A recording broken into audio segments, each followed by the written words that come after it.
এই যাত্রার প্রথম দিনে চট্টগ্রাম রেল স্টেশনে সকাল থেকে ঘরমুখো মানুষের ভিড় দেখা যায়। ট্রেনে কোনো শিডিউল বিপর্যয় না থাকায় খুশি যাত্রীরা। তারা জানান, ভোগান্তি এড়াতে আগেই বাড়ি যাচ্ছেন তারা।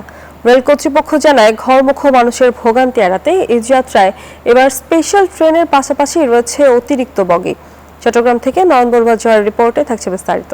পরিবারের সঙ্গে ঈদের আনন্দ ভাগাভাগি করতে বন্দরনগরী চট্টগ্রাম ছাড়ছেন ঘরমুখো মানুষ। যারা গত 3 মার্চ অনলাইনে টিকিট কেটেছিলেন, তারা আজ বাড়ি যেতে পাচ্ছেন।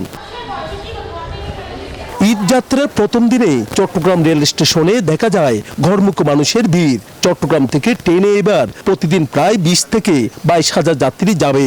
ঈদ ঘনিয়ে আসলে এই চাপ আরো বাড়বে। সব মশার বিরুদ্ধে সুরক্ষা দিতে এলো বসুন্ধরা এক্সট্রিম অ্যারোসল। মশার বিরুদ্ধে এক্সট্রিম সুরক্ষা। স্টেশন থেকে নির্দিষ্ট সময়ে ট্রেন ছেড়ে যাওয়ায় খুশি যাত্রীরা। আগে টিকিট কাটছিলাম, ফ্যামিলির সঙ্গে ঈদ করব, যাচ্ছি আজকে। চট্টগ্রাম থেকে ফেনে যাচ্ছি ঈদ করার জন্য। টিকিট কাটছি, কোনো সমস্যা হয় নাই। যেহেতু শেষের দিকে ঈদের সময়, শেষের 3-4 দিন একটু ঈদের টিকিট নিয়ে একটু ঝামেলা হয়, যার কারণে আমি ফ্যামিলিকে আগে পাঠাচ্ছি। সংশ্লিষ্টরা জানায়, ঘরমুখো মানুষের ট্রেন যাত্রা নির্বিঘ্নে সব ধরনের প্রস্তুতি নিয়েছে রেল কর্তৃপক্ষ। যাত্রীর চাপ সামলাতে এবার শতাধিক বাড়তি কোচ ছাড়াও 8টি স্পেশাল ট্রেন চলাচল করবে।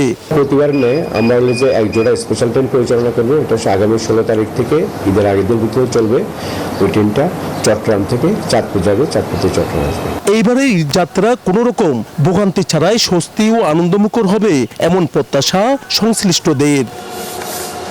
নয়ন বড়ুয়া জয়, নিউজ 24, চট্টগ্রাম।